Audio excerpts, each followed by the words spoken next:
महात्मा गांधी की पत्रिका हरिजन वीकली का प्रकाशन 11 फरवरी 1933 से शुरू हुआ। ये महात्मा गांधी द्वारा स्थापित एक साप्ताहिक पत्रिका थी जो 1933 से 1955 तक प्रकाशित हुई। हालांकि 1940 के दशक में भारत छोड़ो आंदोलन के दौरान कुछ समय तक इसका प्रकाशन बंद रहा। इस पत्रिका का उद्देश्य भारत में अस्पृश्यता उन्मूलन के लिए अपने प्रकाशक हरिजन सेवक संघ द्वारा चलाए जा रहे अभियान का समर्थन करना था।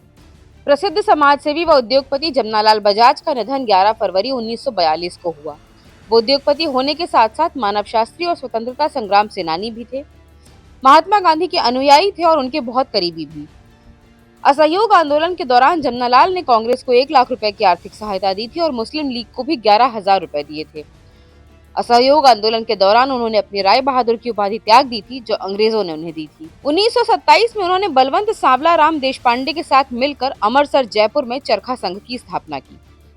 एक रोचक जानकारी ये है कि जमनालाल बजाज का जन्म 4 नवंबर 1889 को जयपुर रियासत के सीकर में काशीकाबास में एक गरीब मारवाड़ी परिवार में हुआ था।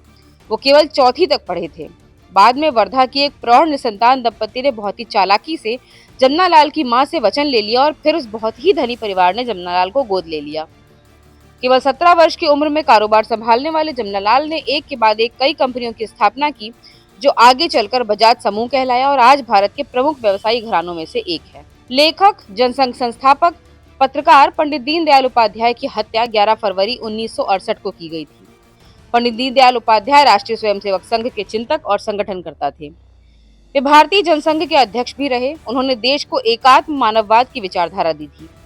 राजनीति के अलावा साहित्य में भी उनकी गहरी रुचि थी। उन्होंने हिंदी और अंग्रेजी भाषाओं में कई लेख लिखे जो विभिन्न पत्र पत्रिकाओं में प्रकाशित हुए। 1967 तक उपाध्याय जी भारतीय जनसंघ के महामंत्री रहे।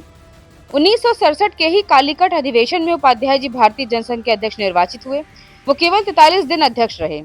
11 फरवरी 1968 की रात मुगलसराय स्टेशन पर उनकी हत्या कर दी गई।